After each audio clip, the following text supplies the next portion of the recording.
Welcome to the Daily Wrap-Up, a concise show dedicated to bringing you the most relevant independent news as we see it from the last 24 hours.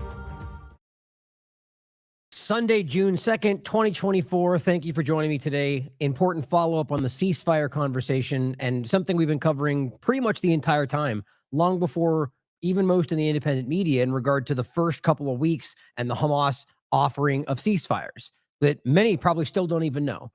So today we're going to talk about that, opening up a few important points I thought were important to cover in regard to a couple other conversations, but main point today is to discuss the ceasefire proposal, that has yet again been offered through the United States. And this is the way it's being done, as far as I can tell, in order to act like there's something else you're missing, that is offered as Israel's plan for Israel to then yet again refuse. Maintaining the ongoing suffering, the ongoing genocide, the ongoing ethnic cleansing, ongoing increasing more, settler occupation. The reason I waited right there is because it's important to remember that Gaza is currently occupied just like the West Bank. That's the legal reality. That's the international community reality. That is the reality, regardless of what in fact, all of Palestine is verifiably occupied. And this is going back to UN documents from the very beginning. But I wanted to make sure we're clear that it is still occupied. But what we're discussing is the encroachment of physical settlements or control by the IDF that are happening on top of that. And this is continuing. The worst part about this is the suffering that we can prove every single day. The narratives are always Hamas human shields or some other sort of narrative, that none of which has been proven and continue to be, in fact, debunked by pretty much every element out there. And then we see this. Then we see this false back and forth about the ceasefire, and now more than once have been caught in very public fashion. The last time it was Blinken that said, Hamas better accept this. Israel gave them everything, and then they refused it when Hamas accepted. And now we're seeing the exact same game. And we're going to go through this with fine-tooth comb, which you can see the responses, you can see what they've, in between, and you can see now afterward. And even right now, we'll end with an article, two of them from today, which is, even the mainstream media seems to be pulling their hair out, like trying to find out what's going on. It's very clear if you just understand that there are dishonest elements to this. And the point is, you've got, I think, to highlight right at the gate, what it shows you is there's obviously fractured. The Israeli government is not in one place right now. They're fractured. They're divided. It's kind of always been this way if you listen to Israeli politics and their own coverage of this and not your Western coverage of what they're talking about. But right now, more than ever, where you've got the extreme levels of this, of the extreme entire government acting like they will resign and take their people with them if ultimately if they accept the deal. It's absolutely, it's lunacy. And then you got one person from in Netanyahu's cabinet saying that they essentially have accepted the deal, but Netanyahu himself came out and said that it was a non-starter. I mean, it's also the other possibility, which is also very likely, which many have considered, that this is all meant to be just like this, to make it look confusing, to muddy the waters, all in the interest of just maintaining what they're doing. Not even with any foresight, realize, what's going to happen after they're done committing genocide, but just to maintain the ongoing genocide. That's Biden. That's the United States. That's the UK. That is all these governments that are blindly supporting not just the ongoing genocide, but the manipulations around it, the covering their eyes to the blocking of aid, the pretending like they're not openly and actively and deliberately killing civilians or starving them or booby trapping areas that they're going to go back to, which we'll talk about today. It's just, again, as I've said many times, and I struggle to put words to this sometimes, but this is easily one of the hardest things I've ever had to cover in my life. Simply, whatever fault you apply, just because of how horrific this is. And I think it's obvious who is creating, praising, gleefully cheering on, posting about on social media exactly what they claim is not their fault. And I'm talking about the Israeli government and the people that are posting that, whatever ethnicity they are, whatever religion they are. So let's get into some opening points that I think are important to cover before we get into the larger topic. Now, this I just thought was really mind-blowing. And this is more of kind of like a culture war point, but which I do often cover if it's not in the midst of a large story like this, because to me, sometimes these things just take the back seat like they should to the very serious, ongoing, immediate agendas. But this is just kind of mind-blowing. This is Tim Richardson, MP. He shares this, says, I want to share with you something pretty big news. Premier Jacinda Allen MP, that's their Twitter name. It's Jacinda Allen, member of Parliament, has asked me to serve as the parliamentary secretary for men's behavior change. A nation's first. I would imagine so, seeing as how that is probably one of the most Orwellian things, like on the surface, like out front. And this is not, you may think, well, maybe you're misunderstanding what the name is. Well, no, this is exactly what it sounds like. The Victorian government has appointed a new parliamentary role, the Parliamentary Secretary for Men's Behavior Change. Now, I'll tell you right now, this was just saw this and wanted to comment on it. Maybe there's a women's behavioral change. I'm going to go ahead and tell you, I would doubt that I won't bet you there's nothing like that at all, and that there never will be, because of the political dynamic right now. Because that would suggest that everybody needs to change their behavior, which wouldn't make any sense, not really, if it's kind of pointed at the other side, and it's like men towards women and so on. It's only the men, which I just think is very, very on the nose when we see what else is going on in the world. But it's to address men's behavior and to encourage more respectful relationships within the community. I just think that's mind-blowing. So again, another broad stroke lunacy from the governments of the world. It's just all men need to change. Now, I'm sure if you poked in, they would tell you, well, no, it's not all. But nonetheless, you have a position created to change men's behavior. In what interest? In the interest of what you think they should be thinking? I mean, governments should not have any place in doing any of this anywhere in the world. This is not what we are told governments are supposed to be doing. This is social engineering. This is training you to be the way that they want you to be. And then we're supposed to pretend, well, that's just in our best interest because they care, don't they? They're only on this for our benefit, right? I'd love to shake the hand of somebody who actually still thinks like that today, because it's just hilarious. But sadly, this is not going away, in my opinion. And as we're pointing at other things and other ebbing and flowing agendas, this kind of undercurrent seems to always be there. And it's not just about men, women, and culture points. It's the trans conversation. It's the Great Reset conversation. There's so many overlaps to this kind of thing. And it really does, it's uncomfortable. And I hope we can call it out. Now, in a one point I wanted to highlight, and I do have a few things pulled aside that I plan on doing more of another focus on COVID stuff or medical freedom stuff. This is just one I wanted to highlight right now, which I just think is standout. And this is the HealthBot shared this from the Mayo Clinic. Somebody that got a letter about a procedure they were going to get, and they rejected them, a lung transplant. Can you guess why? It says, based on guidance from the American Society of Transplantation. So that's the focal point, first of all. Like the Red Cross pretending like they still don't label their blood because the spike protein just doesn't make it to your blood. They still make that state. They still stand by that right now. Literally every piece of science, everything shows you that's not true. And they still just kind of quietly keep that going. There's very, very dishonest, highly political things that have to do with your health that could kill you that they're pretending isn't happening. Now, the American Society of Transplantation, my point, is that version of this. They are the group we should be looking to, also the Mayo Clinic and everybody else acting like this is okay. But I bet they're the issue in this point about why they're maintaining this, because of their own policies, acting like you need complete vaccination of COVID-19 injections to get this transplant. It says, and the CDC, of course, that's always the point in this, we require all lung transplant patients to receive full vaccination against COVID-19. I mean, how is that even possible right now? Like, is anybody pretending like we're in the midst of a pandemic? Are they going to mandate that you get the flu shot before this happens? So I don't, the logic, in big quotes, the logic that they applied then was that this was a big deal, that we were in the pandemic and we can't just put these services to people, or that it might end up killing them after the fact. And there's all these different arguments about how it could affect the surgery. Okay. Now there's not some big issue right now, even according to them. Of course, now that we know that it never really was, and it was never worse than the flu, if it was even there at all. These are all scientifically backed statements with peer-reviewed evidence. But now they're saying you need a full, which we'll comment on in a second, vaccination series to get the lung transplantation. Well, this is not happening. Well, they're telling you it's over, as the UK labeled it not a major aspect back in 2020 or 2021.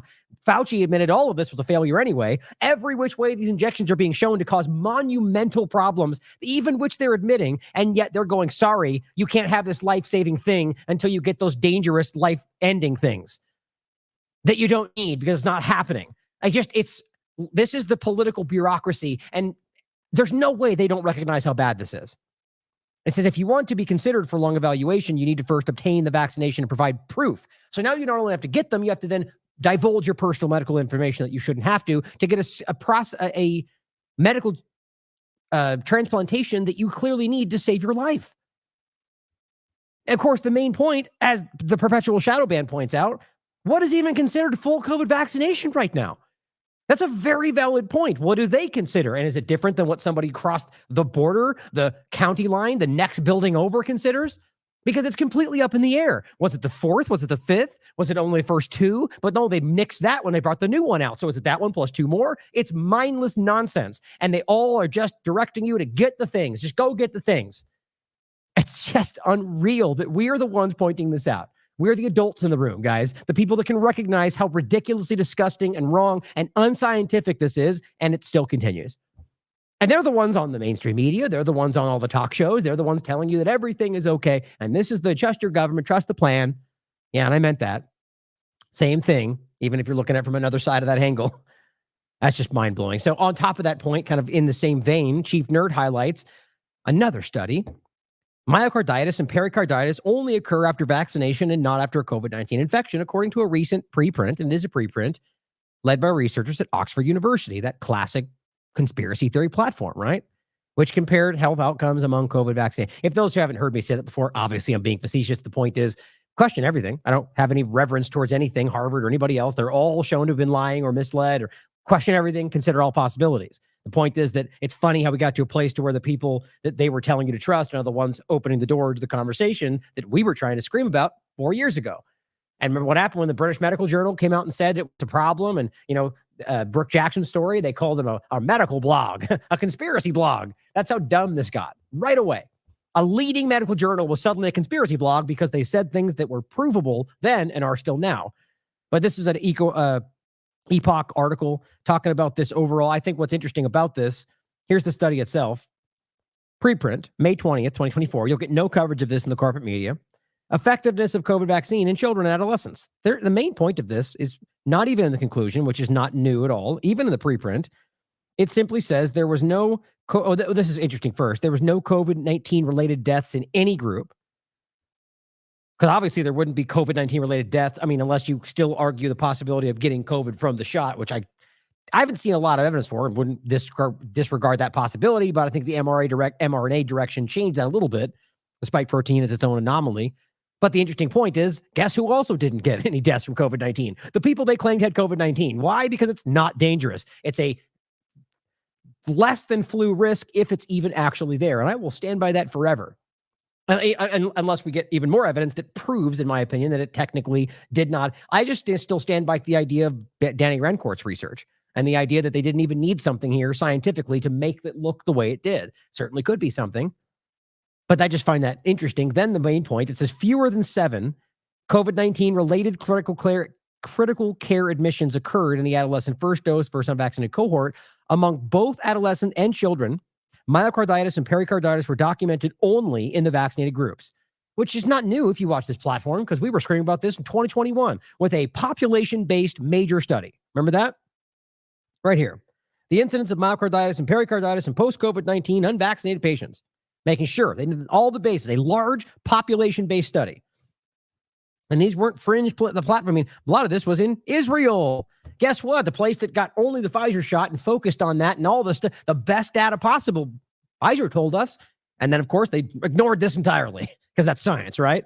It says, like we showed you then, post-COVID-19 infection was not associated with either myocarditis or pericarditis. We did not observe an increased risk of either in patients recovering from COVID-19. 2021. In fact, 2019, or no, excuse me, that's the wrong one. I was going to say, I thought it was 2021. Actually, it says 2022. I could have swore that was 2021. Maybe I'm just wrong. I sometimes these change, but I guess it would have been there. In any case, 2022.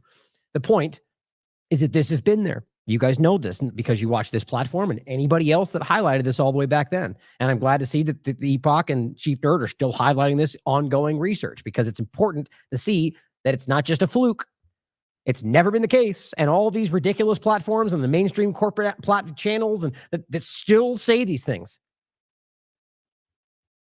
Oh, I thought I included it. There was one. So I did. I guess I didn't. There was a clip going around of a person a member of Congress right now, literally sitting on that bench and just rattling off the things that would make you fall out of your chair laughing. like, that the injection saved everybody's lives, and without that, everybody would have died, and it was so dangerous, and like literally one after one after just all the things that have like their own scientific research has now proven are not correct. Benefits don't outweigh the risks. It's not as dangerous as they say. I mean, everything. And here he is in 2024 in May, rattling all this off like it's understood in fact. It's what they do. They're re-cementing the narrative while we're looking elsewhere. That's what they do.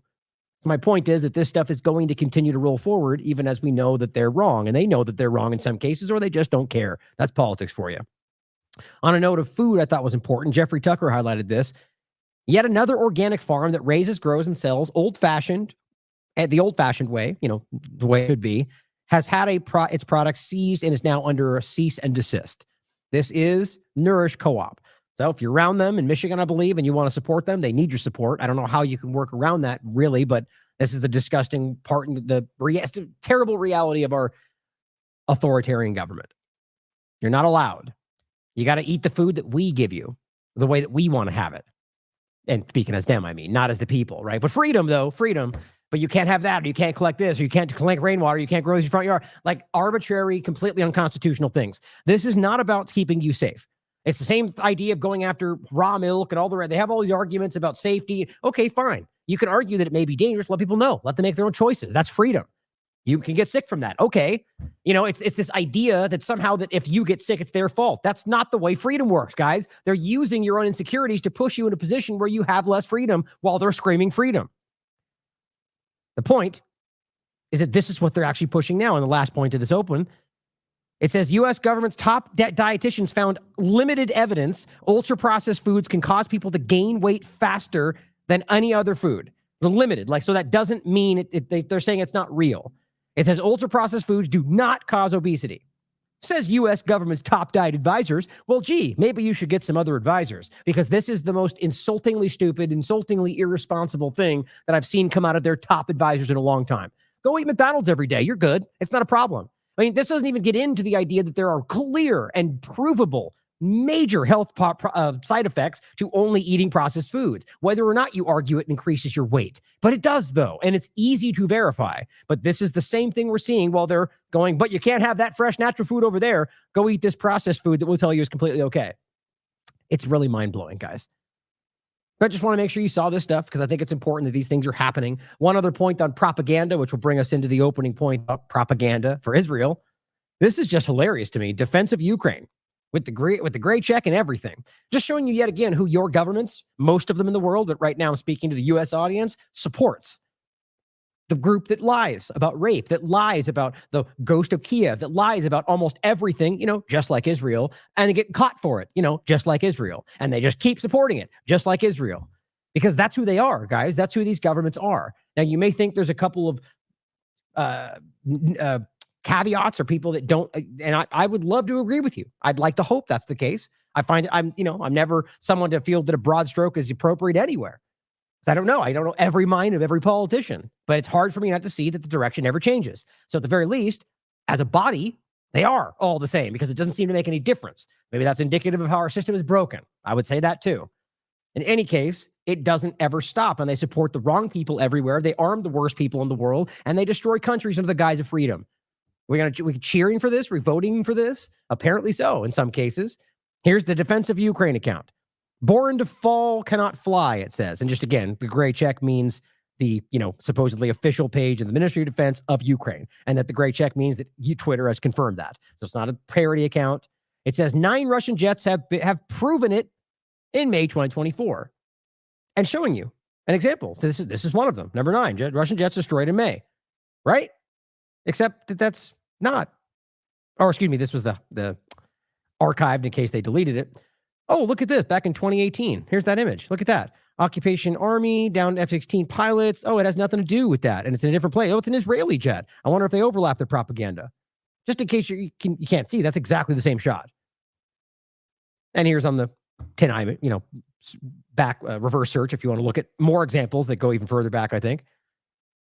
And thank you to Olga for pointing this out. The official Ukraine MOD account presents evidence of shooting down Russian planes, except they use an image that's easy to find online.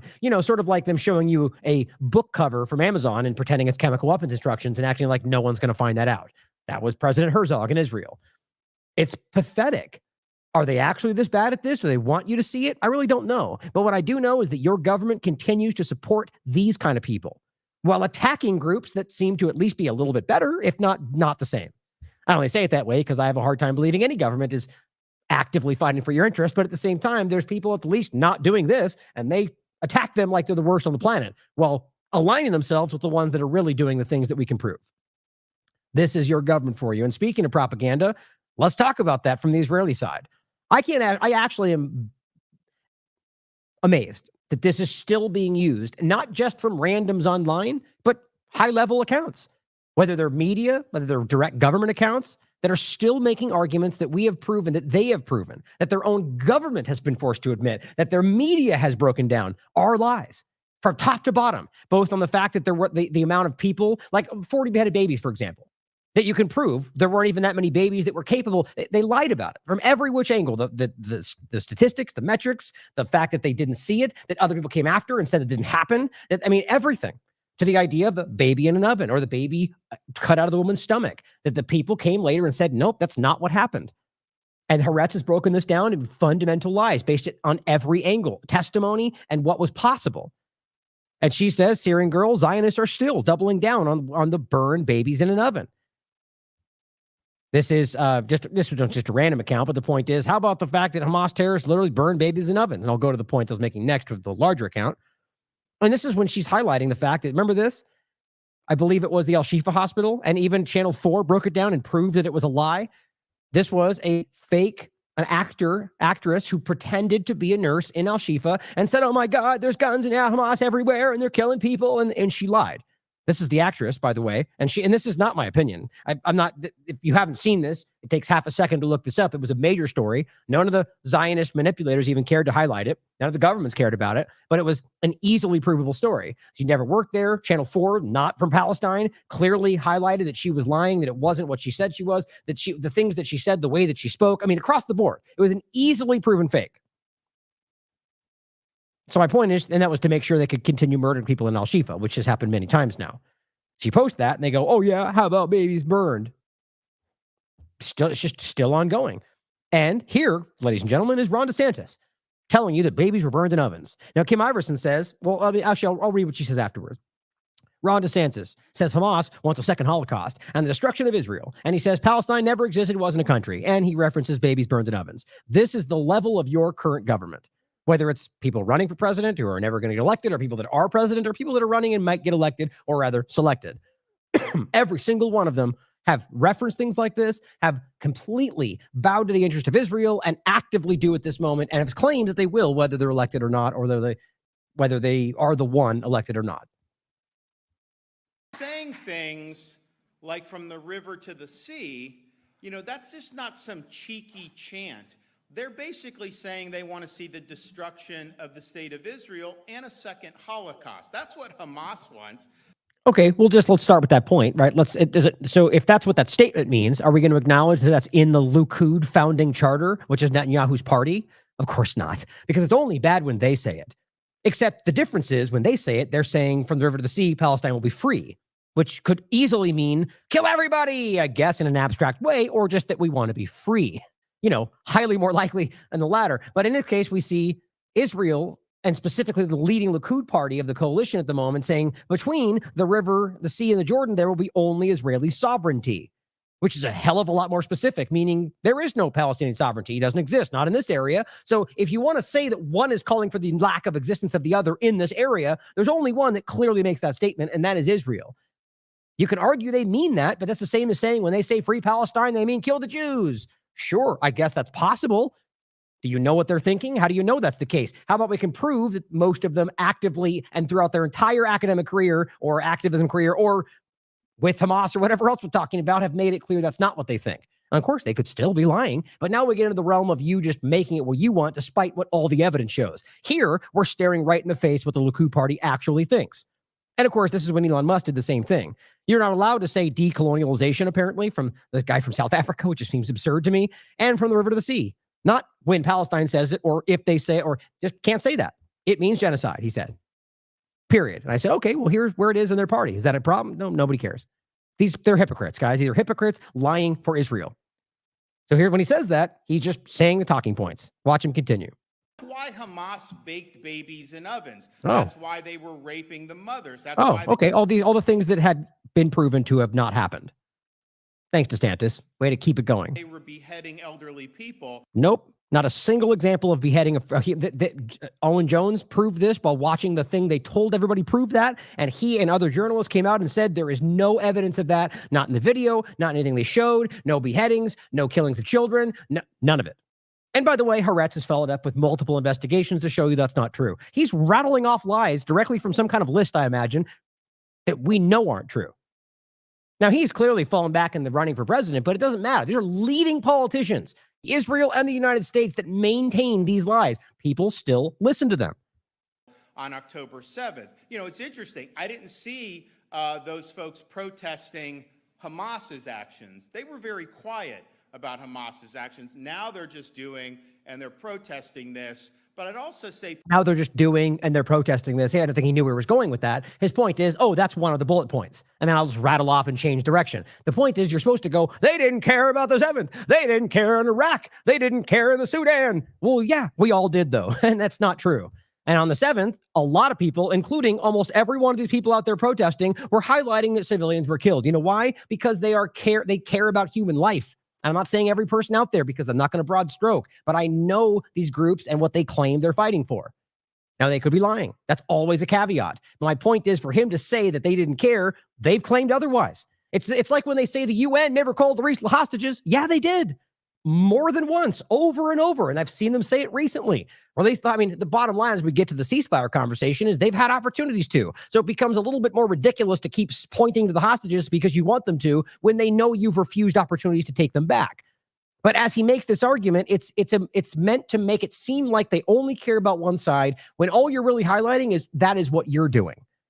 Nobody should care about the Palestinians. It's only about what happened on October 7th. You mean you're redirecting from 8 months of ongoing murder to one day, whereas they're highlighting an ongoing genocide and have, yes, many times highlighted that crimes were committed. The point is that many of them even said that they don't support Hamas. Some of them have said they do. That's their prerogative. But for them to broad stroke it as anybody doing this is on this one side, these are losing arguments. And the world sees it. And yet, here he is. People should learn their history. The fact of the matter is, there's never been a country or state called Palestine. Wow. Jews have the longest connection to that territory. So a religion does. Okay. That makes no sense at all. So if it's a religion, then what, does Christianity have a right to certain locations? Right? This is the game they play because they want you to think it's something else. What he's actually saying is a Zionist organization claimed they had a right to land that the Palestinians lived on as long with Jews because of a religion they co-opted. That's the truth. And that's coming out left and right now. It goes back to biblical times. Nope. Thousands and thousands of years. They were displaced. Okay, so now this game that gets played about thousands of years, you know how many different arguments people around the world could make about, the same old argument, Indians in this country or any number of other things. They can say, well, that was our right thousands of years ago. That's not how the law works today. Now, I can understand an argument. I can understand that there's some level of logic to saying that we have a right to something, but you have to do this through the legal system. Isn't that what they're pointing to when they claim they're following international law? So it's interesting how you'll follow international law. You're lying about that, but you claim you're following the law, but the law doesn't apply to what you're doing on this side. Because if you did, the law would be the agreement that was made between the United Nations and 67 borders and all these different things that you agreed to. And then just goes, no, never mind, 1,000 years and so on. If you agreed to these things, you agree that there was a different, you can't just keep making up arguments as you go and point back to your somehow religious right to these from thousands of years ago, even though you're talking about a Zionist organization that does not exist in that time. These are the games they're playing. And Ron DeSantis is either too stupid to know that or is happily playing ball. By hostile forces over the years. But just in the immediate history, until World War I, that was hundreds of years of rule by the Ottoman Empire. By Turks. That was not a Palestinian state. And you could prove that it was. Now, we're not saying that there's not elements of different control, right? British. There's a lot of different changing. But the point is it was Palestine. That's what it was. And yes, Jews and Muslims and different people lived there. And Shalom, a very respected Israeli historian, has made this clear many times, as well as a lot of others, in harmony, in peace, until Zionism came along and changed that. And then the Brits took it over. And again, when I say in peace, I mean, it's relative to the idea of what's happening now. Obviously, there wasn't just nothing but peace. There's the same things that happen anywhere else in the world. People have disputes and conflict, but not like we're talking about now, not in a brutal apartheid occupation for 75 years. After World War I, they had the mandate for Palestine, and the vision was to have a Jewish state and an Arab state. Right. So now suddenly there's Palestine? Is that because they just made that word up? I mean, I guess that's what they're arguing. But even then, he just made the point that, yes, they had this, that's Israel agreed to those borders, agreed to remove their people from the occupied territory, which means it is their territory. Like, you can't have these discussions and make the statements he just did without backwardly acknowledging that they've already acknowledged with their agreements that it was an occupied territory. If you actually understand this, which I love talking to Zachary Foster, PhD, who has a PhD in Palestinian history from Princeton, and plenty of others in that field like that, it's because they can talk circles around this and prove to you with documents and history that they all know this. They've already agreed to these things. They just water down the past with screams of racism and anti-Semitism. And in the UN, after World War II, adopted Jewish state, Arab state. Jews accepted it, founded modern Israel. The Arabs rejected it and went to war against Israel. No, see, I mean, this is so embarrassing. I mean, this is my point, is that most people, even people that support Israel, know that's not true. The idea being that they never met the obligations of that 67 discussion. And I mean, this goes back to many different examples of them provably, as we now know, funding Hamas later to make sure they were divided, things just like that, making sure there were poison pills and agreements that they would never accept. That's been publicly stated now that's been leaked. Netanyahu in the past more than once. They never wanted this to ever happen. And the point was that they never met their obligations. And then they further encroached on that territory they claimed was supposed to be theirs. So that's when the Nakba happened, when they were removed. The catastrophe. To act like this was them just attacking them because they don't like who they are is, guess what? The same thing they tell us about the war on terror. They don't like your freedom. They don't like your religion. It's the same game. And guess who's involved in driving that to reality? Israel. War that they lost. So Kim Iverson says there was never a United States of America either. Imagine if Britain today refused to recognize us and still made statements like this as if it's somehow legitimate. Right? I mean, it's a fair point. Right? If the United States, what that is today, was taken from indigenous land in what was Northern America. Right? And so if Britain just said, well, yep, you stole from us what was our colony, so you don't exist.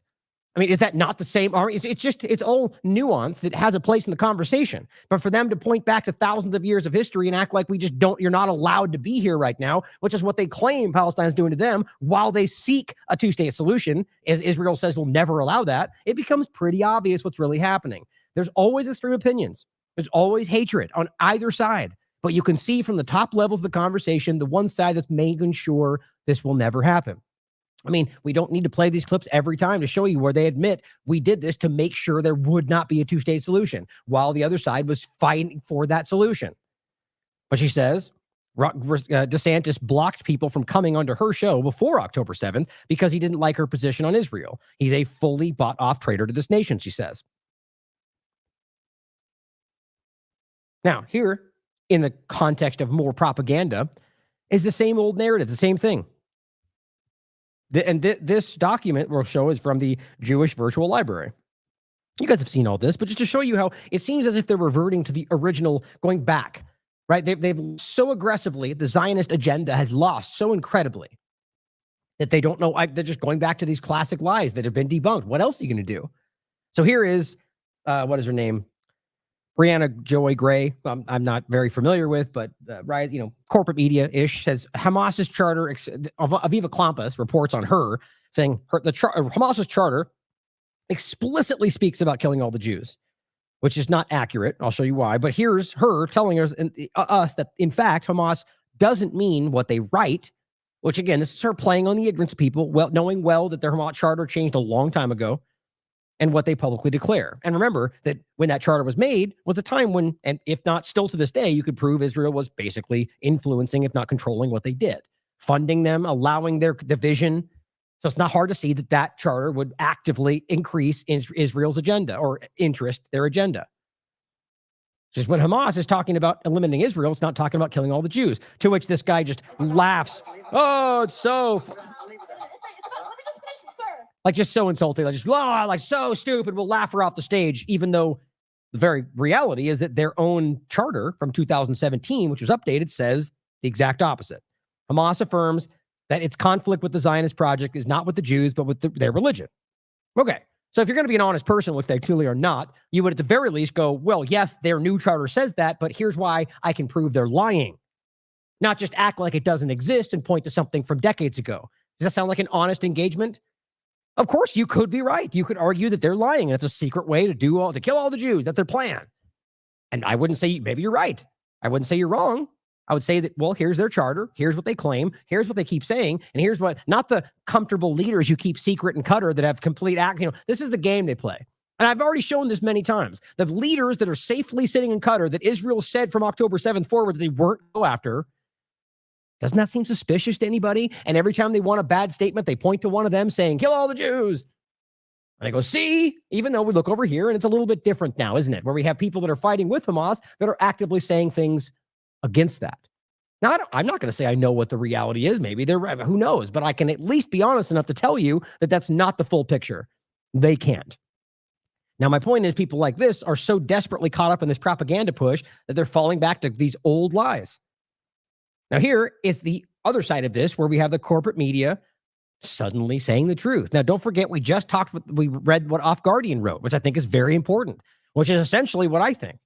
Right? The idea that this is not what it looks like, right? The idea that the mainstream media does not have a conscience. They didn't suddenly wake up and go, oh man, there's something real happening. I think it's a profiteering, opportunist interest in trying to save what they're losing, or at the very least, maintain, as Off Guardian writes, the empire's control while getting rid of some of the bad parts that people can recognize. So I'll watch this clip. It's important.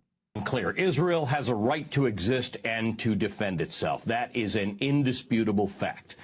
But so do Palestinians. And that's a fact that's often ignored. Palestinians are, at best, third-class citizens in the nation of their birth. That alone is shocking to hear on corporate media. Absolutely shocking. And you can see slowly this has been changing. Step by step, comment by comment, as what Off Guardian call him, the puppy purple-faced controller of media himself, Piers Morgan or something like that, which I thought was hilarious. You see them all slowly changing their tune. If you're to believe they just only now see it, look, let's just even say just October 7th forward changed their mind. Yes, Rafah was horrible, and it has been ongoing atrocities. But there has been so many shocking, vivid, clear, right-in-your-face atrocities from the moment this started for you to just suddenly wake up now. I don't buy it. I hope that I'm wrong. I hope they're finally finding their morals. But even then, we should not just disregard their decades of controlling manipulative media. So either way, support the fact that they're highlighting the truth, but don't fall in line with MSNBC or the rest of them. Just like always, don't trust anybody, myself included. Question everything. Consider all possibilities, including what they're saying, including what anybody else is saying, no matter what religion, what ethnicity, how extreme or not. That's the way it should always be. That it's even remotely controversial to call what Israel has imposed on Palestinians a form of apartheid is laughable. One look at a current map of Israel, Gaza, and the occupied territories conjures up only one other example: apartheid-era South Africa. The Israeli government, on an ongoing basis, declares parcels of land on which Palestinians live to be either of military or archaeological importance, causing residents to be evicted. Sometimes there's a court case, and almost always the Palestinians lose. Yet months or weeks later, that same important land suddenly becomes home to a brand new Israeli settlement. As more and more Jewish settlers take over land on which Arabs live, the occupied West Bank becomes de facto more Israeli, and in the explicit hopes of the Israeli government, more Jewish. This is a long-standing attempt. Now, one of the things I'll always highlight right there, and this is what I think is the real meaning of this, around from saving face or trying to not lose everything to the lies we can all see, within that, you'll always see the half-truths. So it's just the West Bank we're talking about? Is that at MSNBC, not Gaza? Oh, yes, because they pulled out of Gaza in 2006. Oh, is that the reality? No. No one in the international community at all, UN or anybody who has any standing in the idea of occupation, has ever, it's provably still occupied. In every possible way you could prove that. Just narratives coming from these people does not change the on-the-ground reality. In every way, they still control Gaza. You don't have to be boots inside the area to consider it occupied. The point is that his statements there, in some people's minds, will end up solidifying the idea that it's only the West Bank because, well, he's giving you a lot of truth. Those are the most dangerous lies, buried in 99% truth. So just keep your eye out for that stuff as well. Deliberate attempt to force Arabs who have lived in that land, sometimes for hundreds of years, out. It's an attempt to dilute their presence, because to have Arabs as full participants is, in the opinion of the Israeli government and their courts, diluting Israel. True. Many times they've Prior to said the that. pandemic, I toured many of the contested areas and homes from which Arabs are being pushed out, both in Israel proper and in the occupied territories. Palestinians don't control the... Funny, he said territories with an S right there. So just maybe he doesn't even realize that applies to Gaza when he says that. ...important parts of their lives. Palestinian families are refused permits to build or renovate their homes. When they connect their homes to the municipal water supply, Israeli soldiers sometimes cut the pipes. Yep. When they attempt to harness solar energy because their homes are not on the grid, Israeli soldiers literally come and remove solar panels from their homes. Because they're not on the grid. Because that's normal, right? You just get boxed out of the grid. And it's not like they just choose not to be a part of it, guys. Like, these are the most incredibly obvious things in the world. This is why for someone like Robert, this has been an infuriating process, or many people like Electronic Intifada, or these platforms that have been dedicated to highlighting these things, because it's so stupidly obvious. And yet you just get screams of racism and your powerful governments falling in line because of many reasons, including compromise, because of bribing. You know, there's all sorts of things. Like, the Epstein network was not a fluke, guys. This is why that's how these things work. But I just think that's important to recognize that these things are transparent. And again, he's still talking about only the West Bank.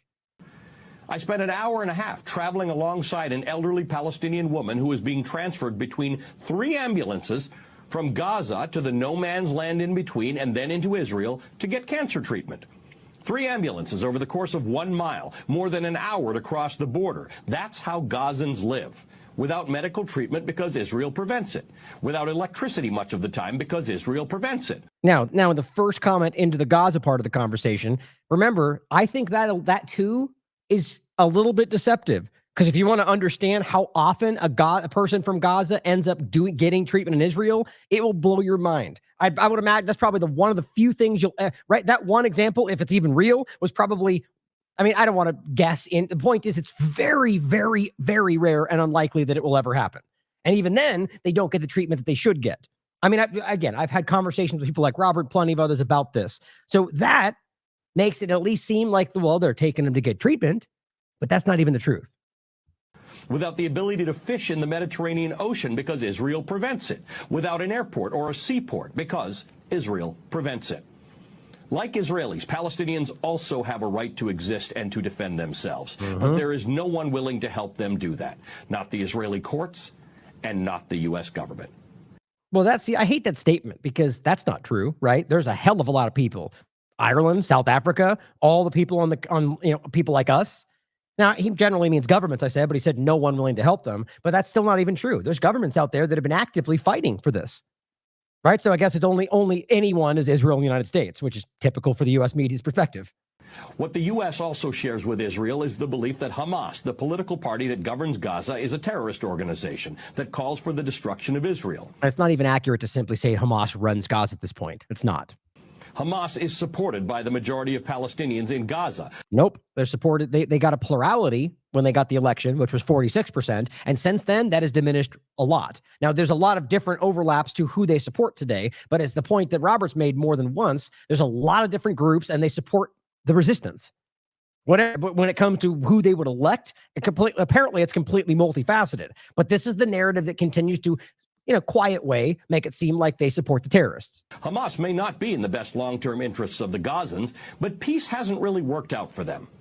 Faced with an Israeli government which pens them into what has been called the world's largest open-air prison, they have chosen a government that most of us wouldn't prefer, one that is not given to negotiation and moderation and respect for its neighbor.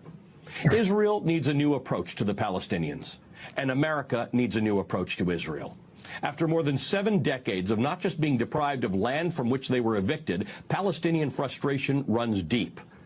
It may be worth going deeper than what you may hear inside your bubble and understanding the depth to which the Palestinian people are subject to apartheid in their own land, deprived of basic necessities, and subject to relentless civil rights violations. This is not a secret. It's out there for you to see. Right. You just have to look for it. Right. And so again, my point is that even though that is like a crazy as it sounds, like a 10% watered down truth.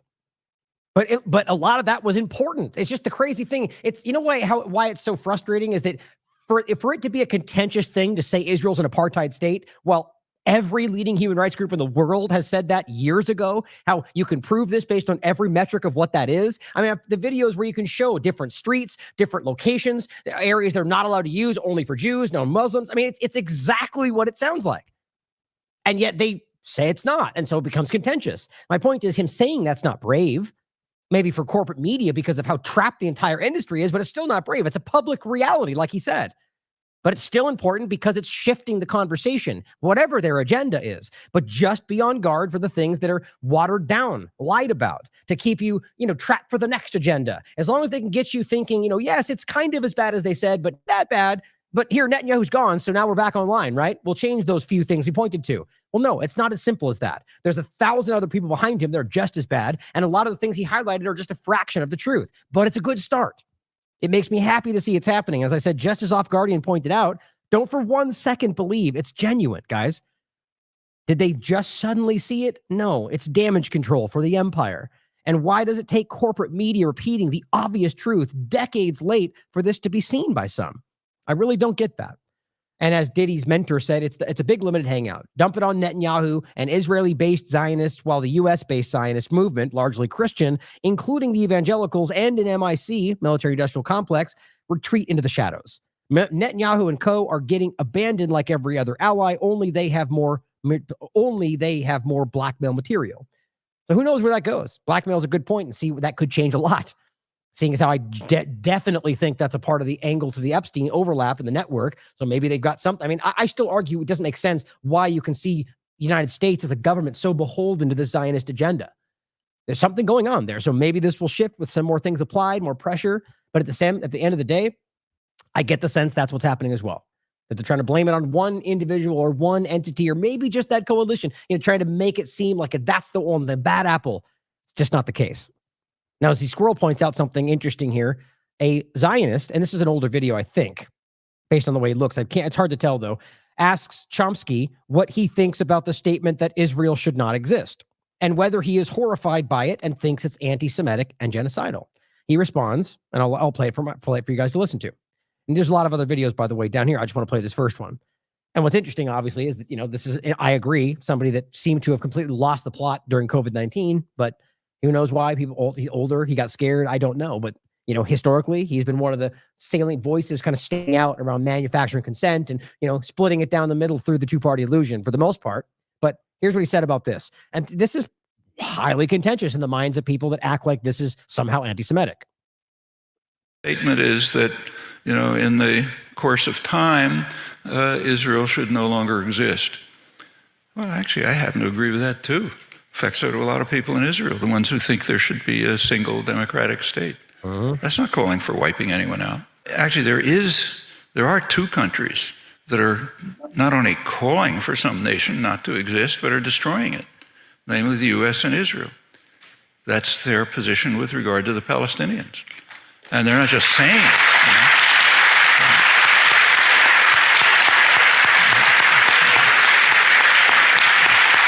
How nice it is to hear the truth, right? The easily verifiable truth, because that's what they've said endlessly from not just October 7th forward, but as far back as you can look. And it's been lied about forever, right? I mean, I'll just play the beginning of that clip that I've shown you many times just to trigger that in the memory of people that have already seen it. Don't forget, this is an old clip. And this is an Irish member of parliament that's trying to call this out, that nobody's wanting to listen to, that this is how they think. This has been a long coming reality of, coming to terms with this. This is the defense minister, Moshe Yaalon, talking just a couple of weeks ago. Israel is going to hurt Lebanese civilians, to include kids of the family. We went through a very long discussion. We did it then. We did it in the Gaza Strip. We are going to do it in any round of hostilities in the future. That's the defense minister. This is the military chief of staff, Benny Gantz. The next round of violence will be worse and see this suffering increase. He headed up the military assaults on Gaza, the last two. This is the Minister for Education in the Netanyahu government. There will never be a peace plan with the Palestinians. I will do everything in my power to make sure they never get a state. He also said, if you catch terrorists, you simply have to kill them. I've killed a lot of Arabs in my life, and there's no problem with that. Right. Conflating Arabs and terrorism to clearly state, many of which are currently in this coalition, that they'll never allow a two-state solution. You know, all these are exactly what you're now hearing, not because it's new, but because they're admitting it for some reason, but acting like it is a new opinion. But it's been there the entire time. And really, I also played that because I decided I do want to play the other one of these, but I'll finish this clip. I stress, they're not just saying it, they're doing it day by day. Right. That's the meaning of the policies that are going on right before our eyes in Gaza and the West Bank, which we are supporting and paying for. Right. Here's another one. And it's the same point. I'll just read really quickly what he says. The next video says, here's a Zionist asking Chomsky about the Hamas charter. We just talked about this. And if he's horrified by it and proves that they, exactly all they say they are. Here's how he responds. Let's look at the Hamas charter. The Hamas charter was written by maybe half a dozen people in 1988 at a moment of an extreme Israeli attack on Gaza. It has no status. They've repeated over and over again that it doesn't apply anymore. And if you're interested in charters, why keep to that? Take the governing party in Israel, Likud. It grew out of Cherut. That's its ideological center, Begin's Cherut, Netanyahu's Cherut. Its position, never changed, is that the land of Israel, that the entire land of Israel belongs to the Jews. That includes today's Jordan, okay? In fact, the old slogan was, both sides of the Jordan, that's ours and this is too. They've never changed that. So that's their charter. Did anybody pay attention to it? Of course not. Then came the January election, and Israel intensified its attack with U.S. support. After that, there are repeated attacks, Israeli attacks, and ceasefires agreements. Every ceasefire agreement is approximately like what I read. What happens is Israel completely dismisses and disregards it, right, and maintains the siege in violation of the ceasefire, increases the violence. Hamas lives up to it, and Israel officially accepts that agrees to that, until some escalation of Israeli violence leads to a Hamas reaction, and then another episode of mowing the lawn. Exactly. And remember, that's the Diharia, that's what mowing the lawn, I'm mispronouncing it, but that's the doctrine of, occasionally collectively punishing them just to keep them in place, right? And the idea that what he just said, in case you missed it, is that Israel does something, acts, bombs, shoots, murders, destabilizes, displaces, and causes Hamas to respond, usually with a rocket that lands in a field somewhere. And they go, oh, see, they're violent and we can't deal with these people. It's happening right now in front of you. And this is a long time ago. He's making this statement. Not before October 7th. That's been going on since November 2005. Hamas is not a nice organization. They do a lot of rotten things. That's for the Palestinians to worry about. But it has nothing to do with us. If we were supporting Hamas, nothing, zero. If we were supporting Hamas, it would be our problem. But we're not. And what they do is for Palestinians to deal with. What we deal with is what we are doing, which is supporting massive criminal operations all over the region, blocking peace. That's for us to be concerned about. So same point we make about the COVID thing with other stuff, or even Republicans not supporting the resistance against this genocide because some people have pink hair. It's like the idea that many would dismiss what he's saying because of his stance during COVID. And the idea is something that is accurate is not suddenly not because he said something wrong before. That's the idea. Question everything, consider all possibilities from every source. What he's saying there is a verifiable fact. It's important to understand that. And the point is he's either wrong or lying about something else. It doesn't make that invalid. And it's very easy to see. Now, into the ceasefire conversation, because this is important, because that all built up to that. Everything you just heard, the lies about previous ceasefires, the lies about what they're actually doing. So here's how this actually started. I think this is really important to see. So on May 31st, you've got and I use the usual suspects because they pop up my feed all the time because I happen to see them. It's kind of a building, it's a little algorithm thing. The more more you highlight, the more it pops up in your algorithm, and the more it becomes. So it's not just Aviva Klampus and Eli David and Elon Levy. There's a lot more of them out there doing it, but these seem to be, at least my opinion, some of the most prominent and constant, incessant propagandists for Israel. And she was the UN mission on the UN for Israel.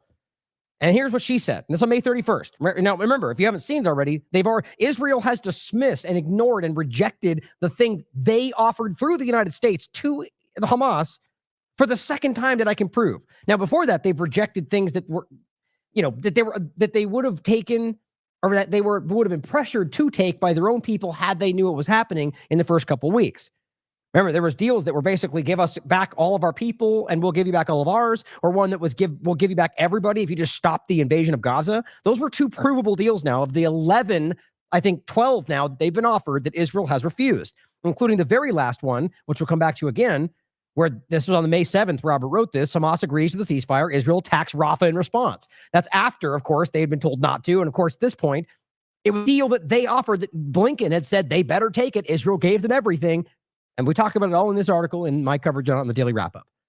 They got caught for it. It was really embarrassing for them, despite the lies. Now, again, you've got the propagandists. When this was being offered by Biden as if Hamas better take it, Aviva Klampus says, speaking to the nation, President Biden outlined a hostage ceasefire deal because the whole game that her and Michael Rappaport and the rest of the people play, bring us back the hostages. We want the hostages. And now, weirdly, they're not talking about that right now. They're going, we can't make a deal with Syria because they're bombing us.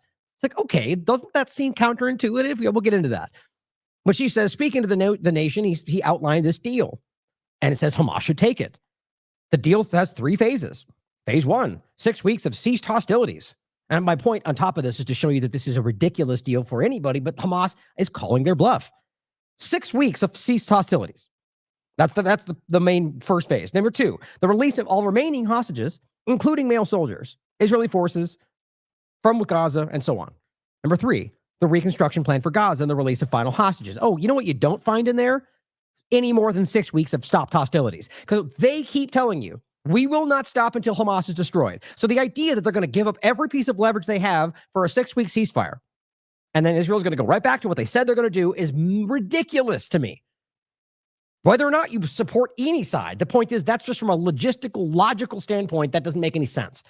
Yet they took it, though. And they said, we agree. And Israel freaked out and said, no, never mind. We didn't have anything to do with that, or whatever their narratives are spinning up and down, the lies that get thrown out before they settle on certain lies. So my point in showing you this is clearly, even people like Aviva Klampus were going, they better take it, because they thought they would say no. Here is what she said right after that. This was 2 minutes after she tweeted that. Speaking directly to the Israeli public, here's what Biden said. So my point is she's clearly putting this out into the world. Biden was talking about this, Hamas take it, and that is her sentiment online. To the people of Israel, let me say this. As someone who has had a lifelong commitment to Israel, which he's made very clear as a Zionist himself, as the only American president who has ever gone to Israel at a time of war, as someone who just sent U.S. forces directly to Israel when it was attacked by Iran, this game they play that we're not boots on the ground. It's stupidly obvious that we are, or they are, the U.S. government. She goes, I ask you to take a step back and think what will happen if this moment is lost. Meaning, if Hamas doesn't take the deal, if we can't make that happen. Because that's where this is right now. It's been offered.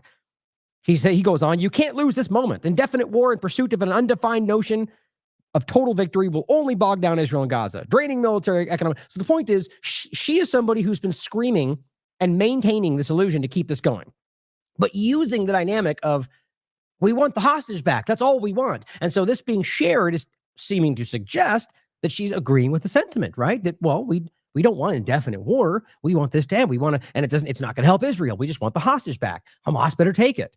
That's the whole point. Saying that will not bring the hostages home.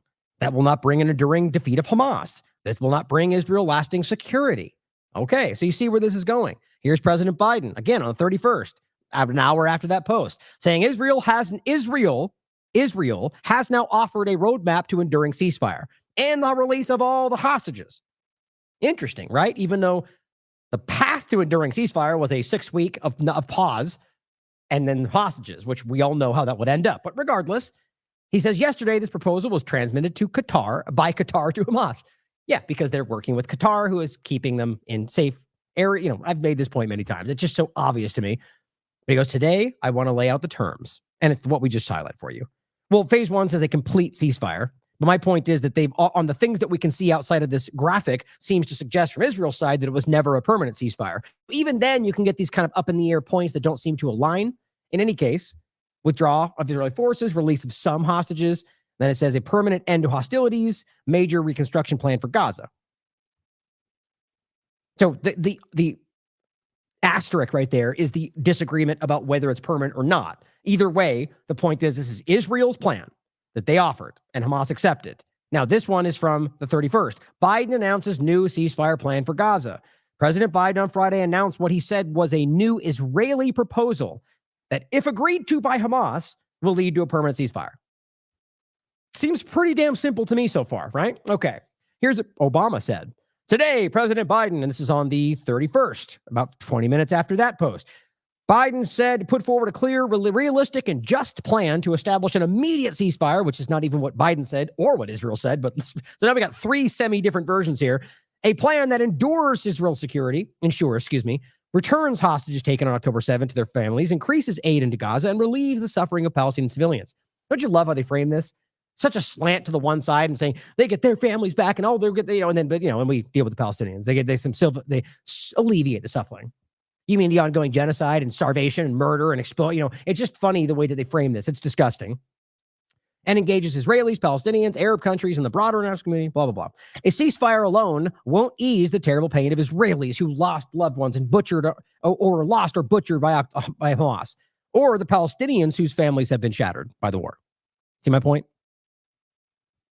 The idea that what we're talking about here is that the ceasefire alone won't ease the terrible pain of the Israelis and they're butchered and abducted by Hamas, or the families that were shattered by the war in Palestine. Like, that's your equivalency right there. 1 day of acts that included the IDF murdering people versus 8 months of just indiscriminate murder in plain view, and it's families that have been shattered by the war. Like, these people are completely compromised or completely ridiculous, and both probably. It won't resolve the longstanding conflict between Israelis and Palestinians or answer contentious issues surrounding a two-state solution. Like, that's, you mean the thing that they've screamed they'll never allow? The way that they pander to these people is ridiculous. Or continuing settler activity in the West Bank. Oh, you mean them raping, murdering, pillaging, destabilizing, destroying homes, burning orchards? And he acts like that's some kind of anomalous effect. That is completely endorsed by the Israeli government. They've been given official capacity. But let's just kind of sidestep that by, activity. But what it can do is put a stop to the ongoing bloodshed, help families reunite, and allow a surge of humanitarian aid. Right, bloodshed that's very one-sided that we'll leave out of that conversation. It can save lives here and now. It can lay the foundation for what it will be a lifelong difficult road, or a long and difficult road to a future in which Israel is secure and at peace with its neighbors. And Palestinians finally have security, freedom, and self-determination. That's not even remotely what that brings into the table, guys. The guy, and again, very slanted. Israelis will get everything they've always wanted, and Palestinians will have security and freedom. But not, though, because that's not what it says. And Israel has maintained that they have control over everything, including who will be in power, which is not democracy, is it? It's just so insulting. It says a tragedy in Gaza has unfolded over the past 8 months. A tragedy. Some mishap that we can't define. Isn't that crazy? We've witnessed an often fierce public debate here at home and around the world. That should be something he follows with him for the rest of his life. As the tragedy has unfolded in the past 8 months, like, that's the way you sum that up. Regarding how the United States should respond, it says, but no matter where each of us stand in these broader debates, an enduring ceasefire is something we should all support.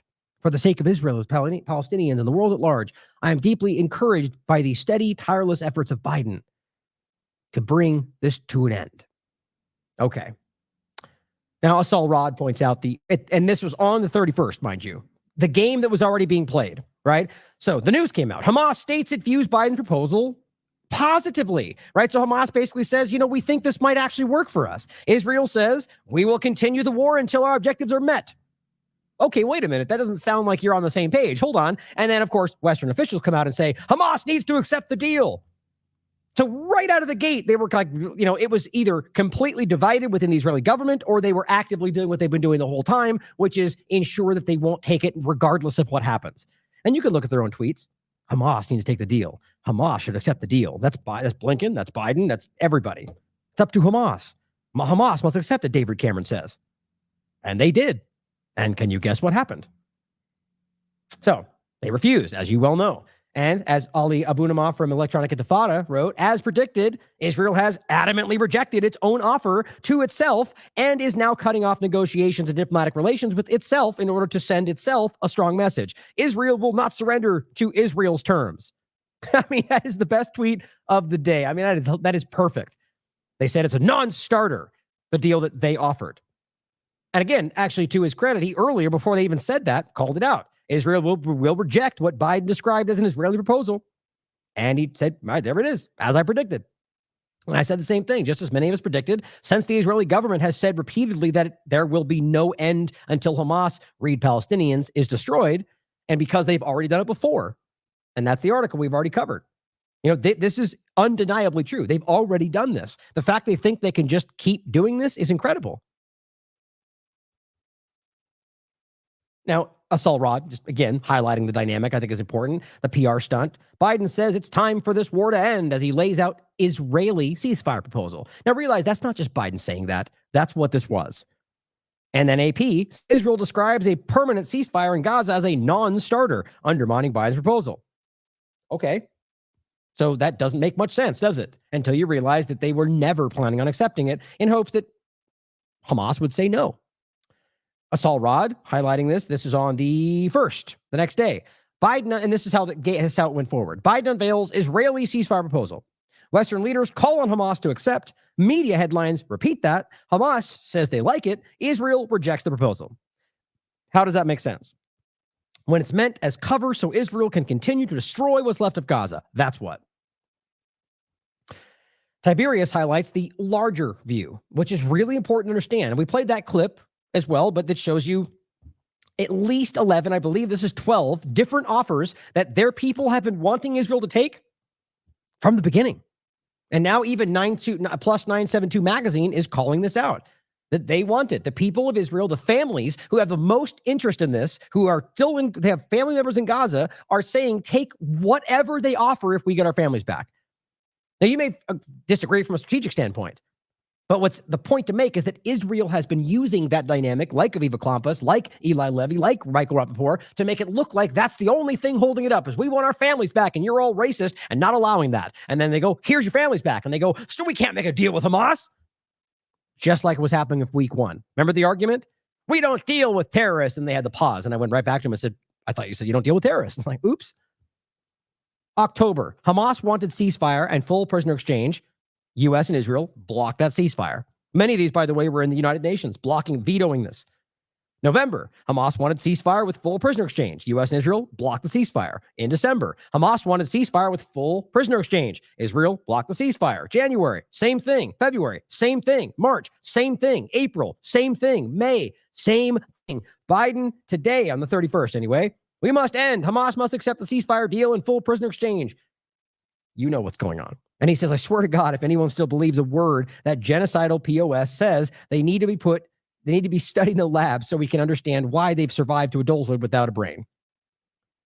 Now, Censored Man highlights both Gavir and Smotrich, in my opinion, two of the most wildly extreme in this cabinet, or in the coalition, have now said publicly that they will resign from Netanyahu's war cabinet if Israel accepts what they say is Biden's ceasefire deal, which it's Israel's. They've been involved from the very beginning of this. They have also threatened to topple Netanyahu's government if this takes place. So it's very clear to see that and this may not be the only thing.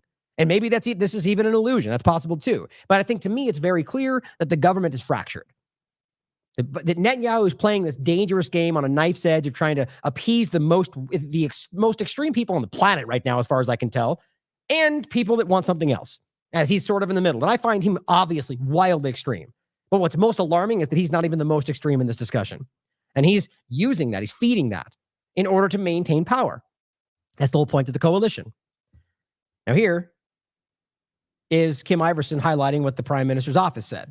It says, this is from yesterday. Israel's conditions for ending the war have not changed, which, by the way, this is our point. They've never made this unclear, or they've always been making this clear. It says the destruction of Hamas military and governing capabilities, the freeing of all hostages, and ensuring that Gaza no longer poses a threat to Israel. Well, the point is the hostage aspect of that without question, reading that is the most unimportant thing to them. Because if your point is Hamas must be gone, they must pose no threat whatsoever, and until those, we won't take a deal that will bring the hostages home, your point is, well, they're meaningless. They're just a tool we're using, because those two things are going to take a lot of time to establish. Until Gaza poses no threat, this is my point, is they already said the Palestinian Islamic Jihad is a threat. So when Hamas is suddenly gone, that won't happen, they're going to say, well, this much larger group, which is 100,000 strong, is still there. So there's still a threat. So we have to keep bombing. That is what's already happening. And then they go on to say, under the proposal, Israel will continue to insist these conditions are met before a permanent ceasefire is put in place. So this is the game they played from the beginning. They say, sure, we'll take the deal, but you have to do everything first. And did you not hear what Chomsky just said? They set this up every time. So then they can get them to give everything, and they'll just go, a rocket, or they said this, or they're doing that. Oh, we can't accept them. They're terrorists. It's what they've done every single time. It's what the U.S. did with Yemen. It's what Saudi Arabia did with Yemen. It's what they do in every dealing they have. The notion, it says, that Israel will agree to a permanent ceasefire before these conditions are fulfilled is a non-starter. Well, here's the problem, though. The agreement is not that you instantaneously have that, as it even highlighted. These things are stepped processes. And the idea is that the exchange will begin as that gets put in place. All they're really doing is acting like it's absurd for them to agree to this without getting everything they want first. It just shows you how childish they are without even realizing it. And that's the problem. As Kim Iverson says, Israel officially rejects the ceasefire deal proposed by POTUS, which is really proposed by Israel. Meanwhile, Hamas essentially accepted it. The families of the hostage now blame Israel for sacrificing their loved ones for the larger goal, which is easy to see. The goal of ethnic cleansing and stealing Gaza.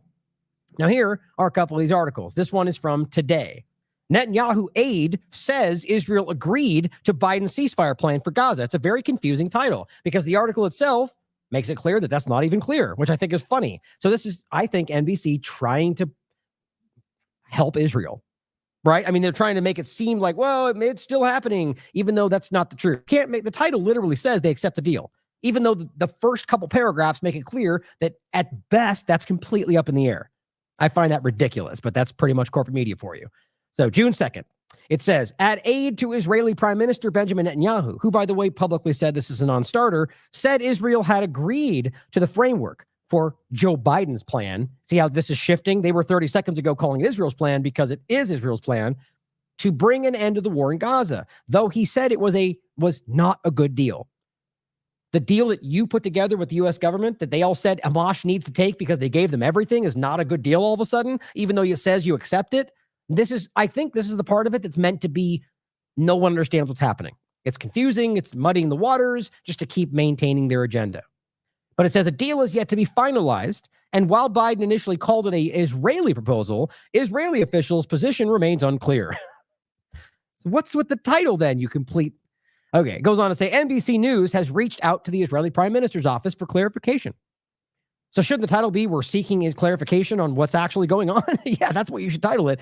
Appearing on ABC News this week, or called this week on Sunday, National Security Council spokesman John Kirby reiterated Biden's message, calling it an Israeli proposal, because it is. One that they arrived at after intense diplomacy with our own national security team and over at the State Department. So you can't pretend this is not happening. They were in a room with Israeli representatives and they came to an agreement and they offered it to Hamas. That's what happened. They're not sitting in room. The point is you can prove that's the dynamic. You think if you're pretending the United States government is sitting in a room with Hamas making deals, that's not what's going on. It's going through Qatar. So when they say we've sat in the room and made this agreement, that's Israel they're talking about. And then they pretend, well, what are you talking about? We don't want it. You're lying. These people are children. Like the way they're acting, like you could at least come up with a better excuse. Netanyahu, it says, appeared to undermine the plan, releasing a statement on Saturday that called a permanent ceasefire in Gaza a non-starter until longstanding conditions for ending the war are met. Reiterating that Israel's conditions for ending the war have not changed. The destruction of Hamas's military and governing capabilities, and they just include the freeing of all hostages and ensuring that Gaza no longer poses a threat. We just read that to you. In an interview, Britain's Sunday Times, Ophir Falk, chief foreign policy advisor to Netanyahu, emphasized that Israel was not rejecting the deal, saying that it was, quote, a deal we agreed to. It's not a good deal, but we dearly want the hostages released, all of them. So now you're going, wait, did I misread this? Like I did. I'm reading. I'm like, hold on. So you just said you reached out because you don't know. They've said it's not happening. He tweeted that it's a non-starter, but then you reach out to one of the foreign chief foreign policy advisor to Netanyahu, and he says a deal we agreed to. So I don't know if he missed the talking points and he's simply saying we agreed to it because they did. And then Netanyahu came out and said it's not happening. That's what it seems like the reality is. But in any case, it goes on to say he added that Israel's conditions have not changed. The release of the hostages and the destruction of Hamas. So if the destruction of Hamas is one of your conditions for a ceasefire, well, then that's obviously no is the answer. But he goes on to say, but with a degraded Hamas, quote, no longer capable of carrying out a large-scale attack on Israel like the one carried on October 7th, Biden's plan to recast the end of the war, he made a statement basically saying Hamas is no longer capable of carrying out this large-scale attack, which shows you how ridiculous this is. By the way, in my opinion, that's a U.S. part of that. That's not what Israel's saying. That's not even in Israel's interest. That's Biden trying to make it seem like this is what's changed. Now we can offer this deal because they've defeated Hamas.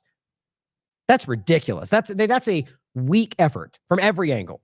Israel doesn't want a faux response. They're trying to murder Palestinians. So do you pretend like it's done, like you think they're going to take that? Overall, that's not even true. They've been destroyed. Their own people have made that clear. Israel, Haaretz has written articles about how they've already lost. High-level people in their government, both the current and former, have said there's no strategic interest here. We've lost. We don't know what we're doing. So the overall point is, it seems that they accepted it. They've said it was theirs. Then they rejected it when Hamas took it. And now they're just trying to muddy the waters. And this is at the same time, as we said before, that Ben-Gvir and Smotrich, and Ben-Gvir being the leader of the Jewish Power Party, which just makes me laugh out loud every time as we pretend that's not completely exactly what it sounds like, called the proposal a victory for terrorism that would mean absolute defeat and threatened on Twitter to dissolve the government should he accept the proposal. Israeli opposition leader Yair Lapid said the threats from Ben-Gvir and Smotrich represent a neglect of national security of the hostages and of the residents of the North and the South. Lapid had earlier pledged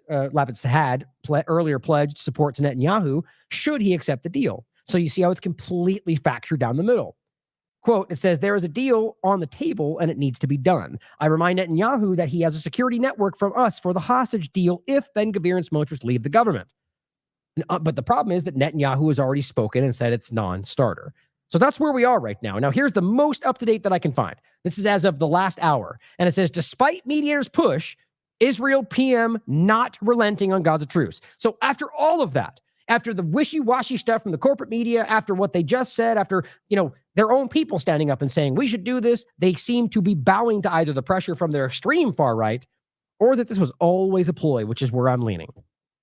Bottom line is, as of today, as of like an hour before I started, mediators attempting to negotiate the ceasefire have called on both sides to agree, and Benjamin Netanyahu has insisted he will pursue the war, raging with Hamas until it's destroyed and the captives are freed. How can you even make that statement, pretending like the captives are freed are part of your actual thought?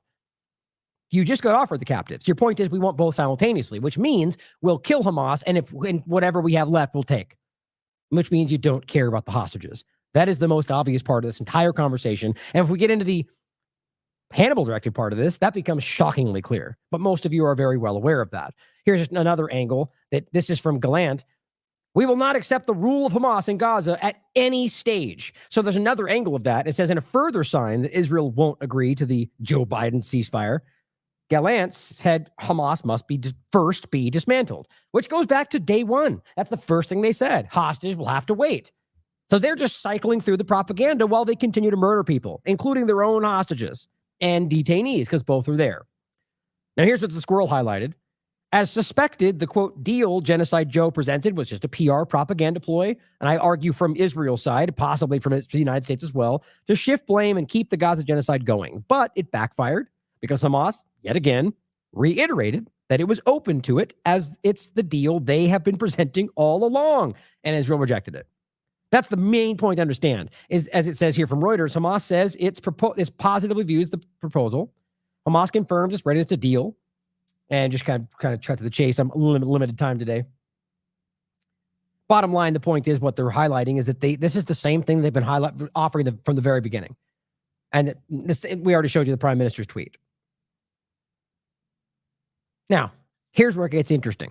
Going back to what you said first, right? We showed Aviva Klampas saying, free the hostages. That's all we care about. Where are the hostages? Right? Well, weird now that after that just happened and you had an opportunity to get those hostages back, pretending that's the only thing you wanted. And here's what she's saying today, or rather yesterday. Hamas is still a jihad death cult committed to murder Israelis. Hamas is firing rockets. Hamas, that seems to be the central ploy right now. Both Hezbollah and the rockets are everywhere. Like, they're just, what they're doing is trying to keep the conversation on, they're firing right now. How can we possibly accept the deal? Trying to shift the narrative into it's their fault. It's very, very calculated, and it's very obvious. Hamas is still financed and backed by Iran. That's shockingly untrue. These games they play, but it says, would you want to live with Hamas on your doorstep? I'm like, okay, but wait a minute. Weren't you just saying free the hostages and end the war? We just made a big point about it in the last show. It's exactly what she said. Free the hostages, end the war. That was her only tweet. That was all it was. And I said, well, that's not true because Israel says we won't end until we kill Hamas. So you're lying, right?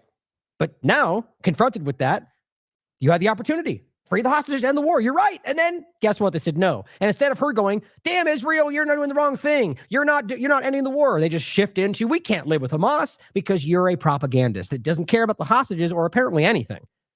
I said, weren't you just saying that? Well, that's been offered and Israel refused when their own deal was accepted. So you dutifully switched gears to Hamas must be destroyed, showing you were only using hostages as a manipulative tool. Arnaud Bertrand highlighting the same thing, right? Biden 14 hours ago. Israel offered a deal. Israel 7 hours ago. Non-starter. Here's same thing in Mr. Rappaport, right? Same thing. Shifting gears as of today and yesterday. What was it? What's he been saying the whole time? Where are the hostages? Free the hostages. Now he sees the offer get refused. And what's his response? Israel, you're wrong. You should have done that. Nope. Look at everybody firing at us. They're all doing the same thing. Mark, look across the board. Every one of them are suddenly pointing at rockets firing, even though most of which you can prove are not even true, coming from Gaza. I made this point many times. I just caught them because that big surge of rockets that were true that you could prove suddenly contradict their narrative. They hadn't been, and that's been proven past the first 3 years because they basically ran out other than what they pulled aside. Here, same thing. Northern Israel under attack. And what you think about how ridiculous it is to be bombing these countries, both Lebanon, Syria, Iraq, Israel, or Palestine, Gaza rather. Every one of them. Multiple countries for 8 months been bombing these locations, and really Iraq and Syria and elsewhere for a really long time. And I mean, really just talking about the surge post October 7th, because really all of them for a really long time. And now you're going, we're under attack. Like, imagine framing yourself as under attack after you've been bombing people relentlessly. Like, isn't that by your definition self-defense? How stupid. That's what I said under this, because this was on May 23rd. Here's what he was saying. He said, don't stop fighting for slow-mo. A guy who's apparently in Gaza after October 7th. Simply saying that here he's been missing, help bring him back. Bring him back now. That's what he's saying. Okay, so it seems like he cares about the hostages, right? Like, that's the only thing that matters. And I said, well, Israel just refused when it was its own deal that was accepted, showing that they only pretended to want them back. Are you going to call Israel out now? Of course not, because you're fighting to save Zionism, not save the hostages, despite using their names nearly every day. It is disgusting when you truly think about it. And on that same point, I keep trying to highlight this, and I get distracted by bigger discussions, but it's worth highlighting to just break down how, I mean, it's like 3 or 4 times a day from every single one of them that they really grotesquely highlight this one child, this one family who, at least according to his father, they've been killed by IDF bombs. And this is Michael Rappaport on the 30th saying, where is this little baby? This is the Bibas family.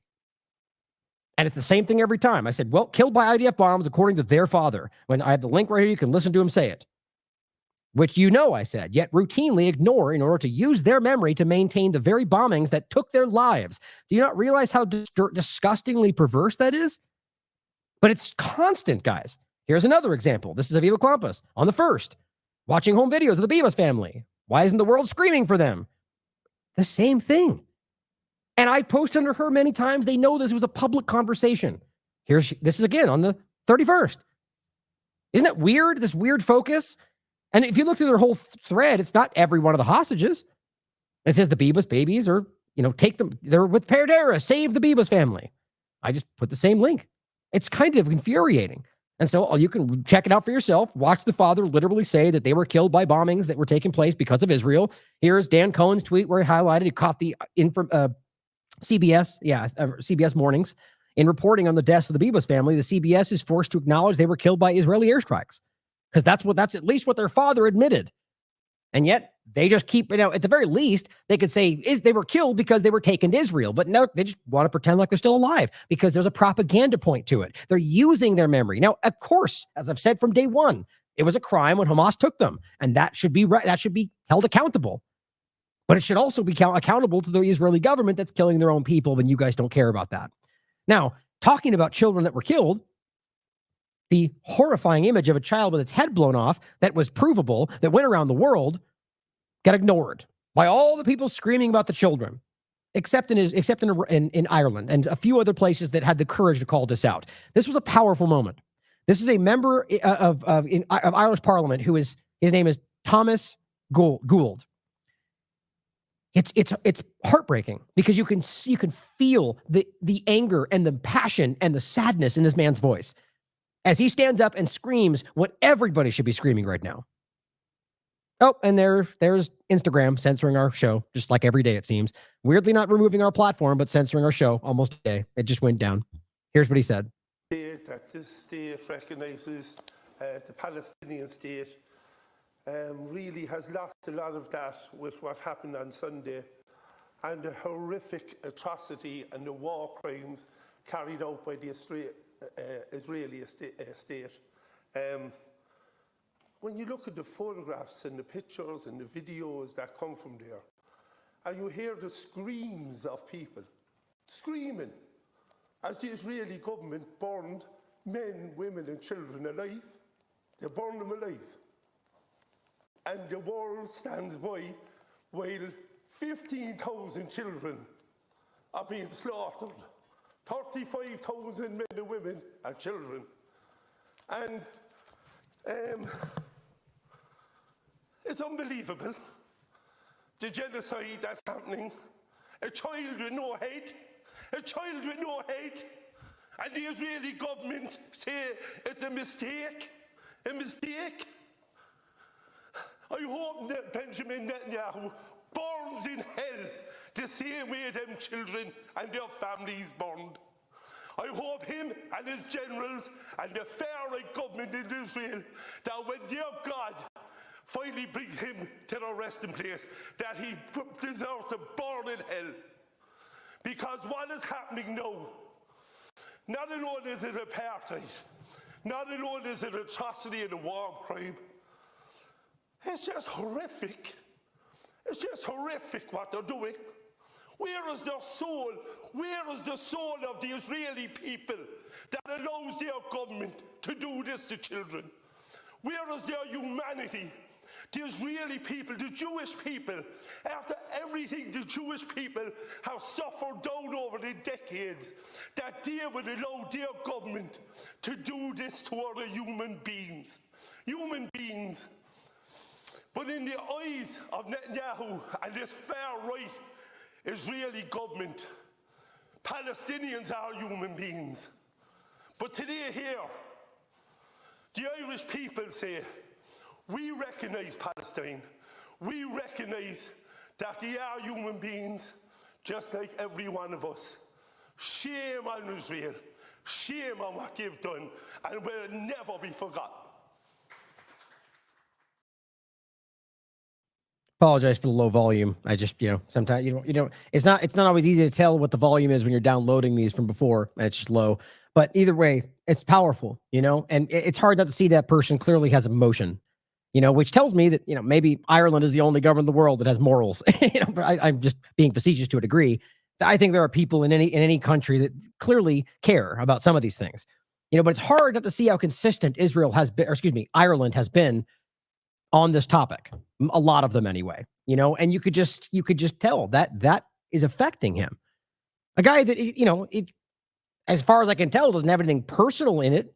He just recognizes that many children being killed and their lack of doing anything to stop it. It's the same thing that I feel, or plenty of us doing this, that you feel like, even though it's not your responsibility, you feel like you're failing them. You feel like every time you see another child burned to death, or, the one that really got to me the other day, when a child is burned from head to toe and the father couldn't even hug him, couldn't even comfort that child because he was suffering so badly and he just was calling out to his father. He couldn't do anything about it. These are the things that get to you, that sit with you forever. And you think to yourself late at night, like, why couldn't I have done something more to stop that? And again, I think there are people in the world who actually have integrity and moral and care about human life that are struggling with this right now. Now, this is these are a couple of the articles that we recently put out, or the shows anyway, around the Rafah conversation. And this was about another lie. Israel caught changing their story on Rafah massacre numerous times. We talked about how they deliberately bombed the areas where they told civilians they'd be safe. And that has been broken down by every angle of this conversation. 2371, specifically in Al-Mawasi, was provably told that the leaflets, their own IDF posts, provably, and then they bombed them there. Robert broke this down artfully. Make sure you read this if you have not read this. The Rafah massacre, a detailed rebuttal of Israel's contradicting narratives. I talked about on the TNT show with, I think, Pell North, and, broke down as best I could in that show the important parts of this. But read this.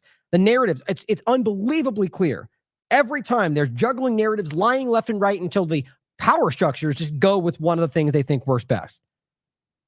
Now, on that point, from that specific event, Forensic Architecture highlights that Israel claims, this on the first, that the poorly worded 24th of May ICJ ruling actually gave it license to continue attacking Palestinians in Gaza. They're just desperate. I mean, it was explicit what they said. Instead, they're trying to act like, well, they did not give us the right. And it's games. It says if it warrants civilians to evacuate the zones, except that they didn't do that. They said, go here and then bomb that. They're trying to play it from both sides.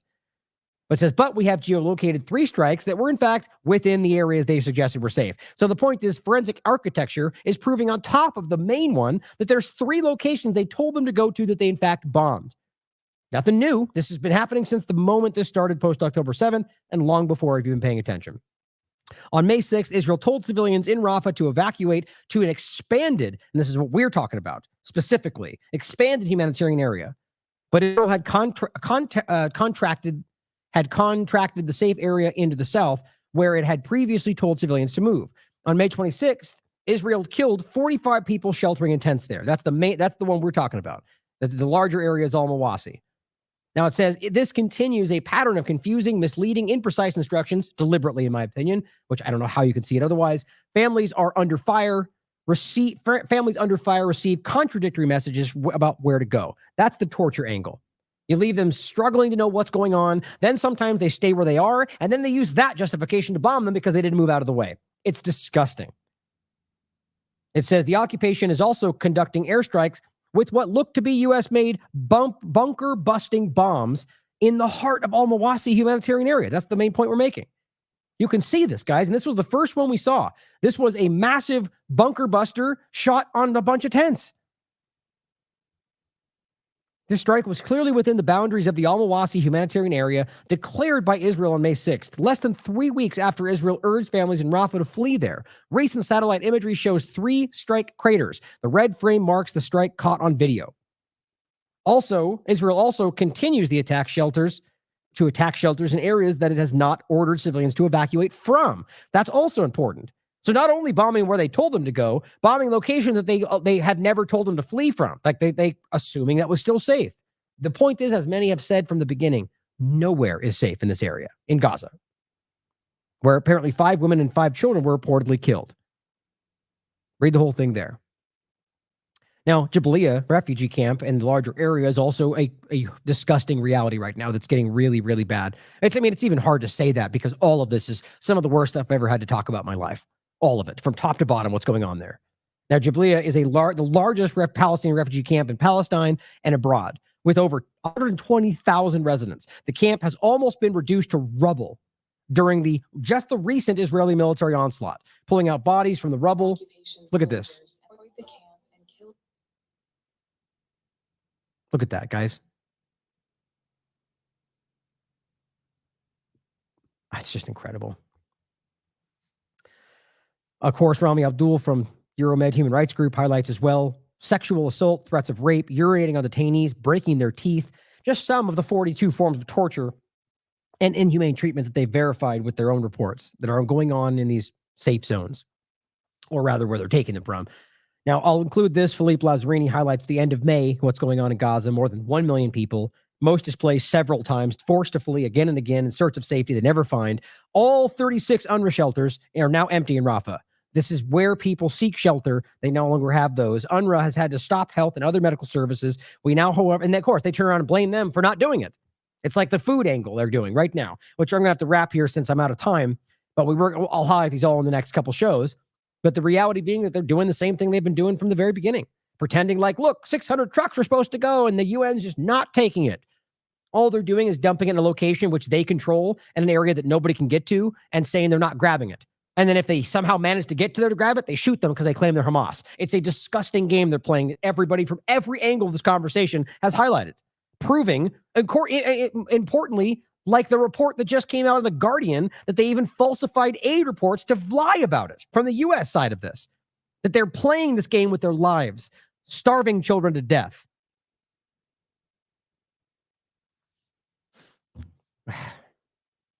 Monica Johnson, I'll play this and we'll wrap up. A Portland nurse returns from Gaza with horrific tales to share. One of the many, but we're pretending like it's not happening in some cases, right? Even though people coming back from all over the world have the same story. A Portland nurse trained in burn care arrived home overnight after weeks treating patients injured in the war in Gaza. Monica Johnston, a burn specialist at Legacy, was part of a medical mission of volunteers.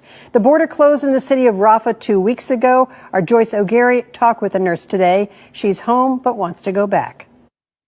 I felt tremendously guilty and tremendously afraid as I do this moment for the well-being and the safety of everybody that's there. Monica Johnston spent nearly 3 weeks on a medical mission at the Rafah Hospital, the only functioning hospital in Gaza. The trip, organized by the Palestinian American Medical Association with a team of 19 nurses and doctors.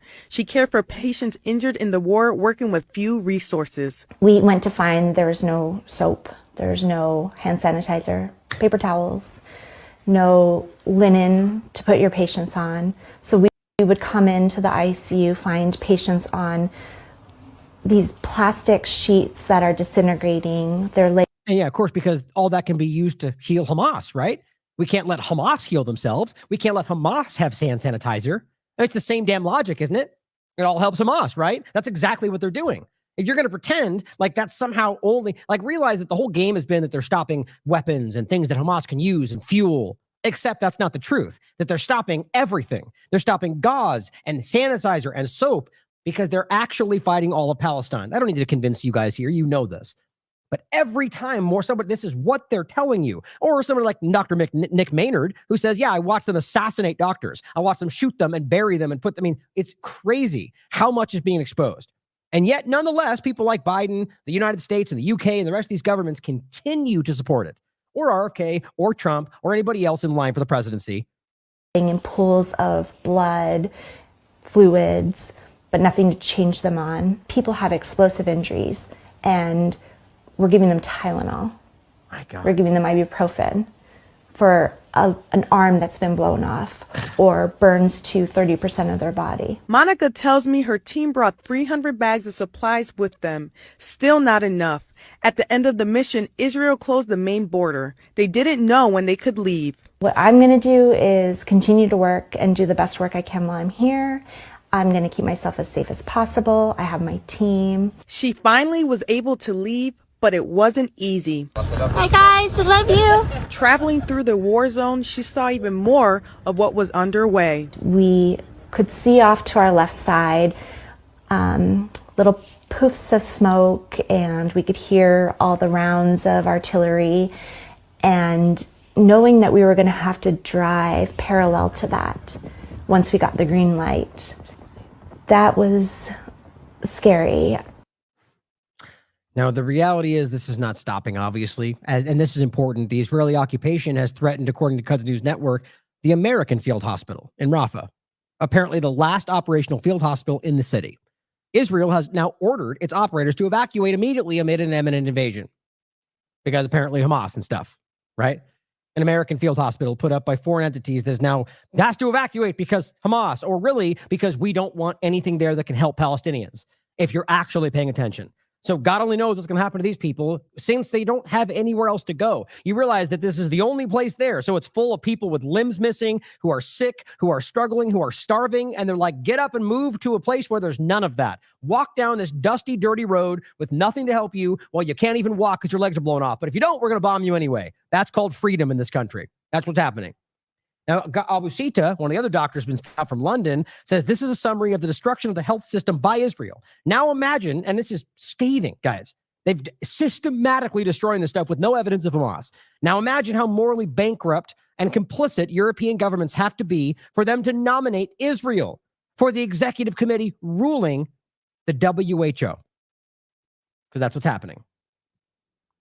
Here's Aviva Klapas again. Benjamin Netanyahu's been sent a letter signed by all 4 congressional leaders inviting him to deliver another address to Congress in the midst of a genocide, in the midst of ongoing funding to people committing a genocide, in the midst of a decline of a ceasefire to save those lives. You go, hey, come on over, guys. Come on over. Let Netanyahu address the country from our chamber.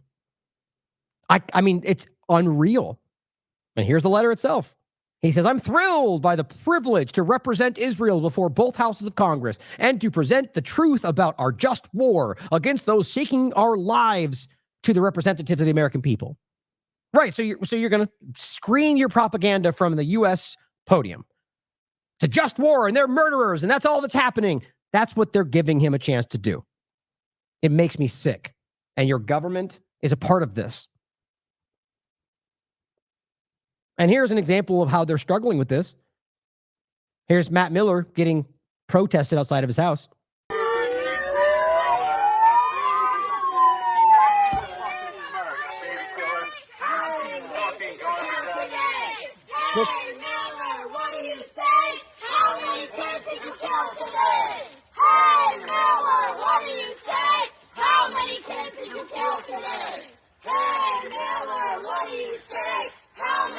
Oh, look, apparently he killed 5.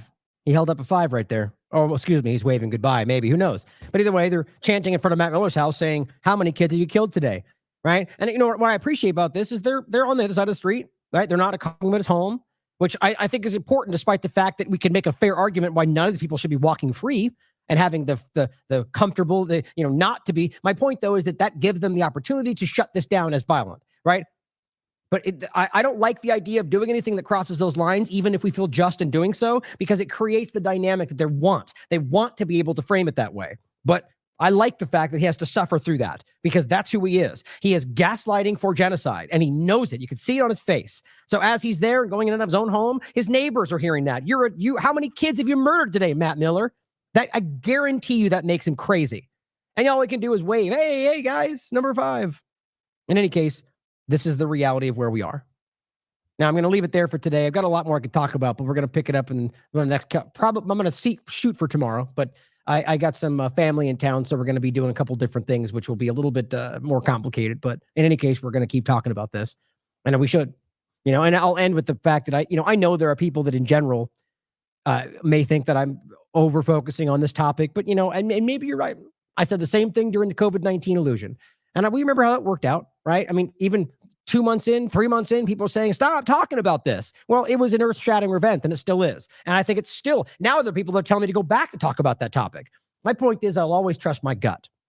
And I could be wrong like anybody else. And even then, I'm still covering other things. My point is that this is easily, no matter what anybody thinks about it, an earth-changing event. And I think it's monumentally important that we continue to document what's happening. And even though the comments are that, look, the mainstream media is covering it too. Well, if you think that we're doing the same thing, you're not really paying attention to the work. Because what the corporate media is doing is trying to cement this to the whole problem, to continue the problem. We're trying to highlight the truth that's always been there against what they're doing to stop the problem. And it's important that we challenge these half narratives as it goes forward. But I will continue to cover others as well. But there will come a time when this, like anything else, will dissipate to a degree in the conversation, and we'll cover. I just think it's important that I trust my gut. I always have. I listen to you guys. That's why I'm saying this. But I will always trust what I think is right. And right now, I feel it in my bones that this is something we need to continue to talk about. So I look, and if that's not something you want to hear, it's no offense to me. I hope you're, even if you like what I'm doing, that you're still watching other independent media. Please do so. Especially, there's plenty of good people out there doing really good work, talking about all sorts of other things, COVID entirely, medical freedom entirely, or, a mixed bag of all of it. I hope you're doing that. But just know that I'm going to continue to do what I think is right and cover what I think is most important, what I think everybody should be highlighting. But I respect your opinion to watch other things or to share what you think. I hope you will reach out to me. Tell me what you think. I do listen. I read everything.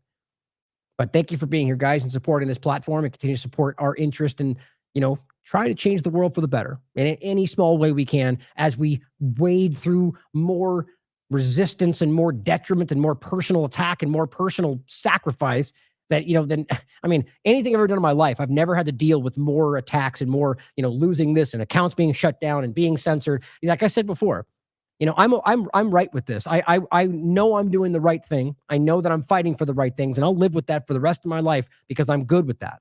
I know I'm on the right side of this, but I also know that I'm going to deal with the consequences of doing the right thing probably for the rest of my life, and I'm good with that because it's important. So thank you for being here and supporting this platform, and anybody else that I think, doing what they think is right. I love you all. As always, question everything. Come to your own conclusions. Stay vigilant.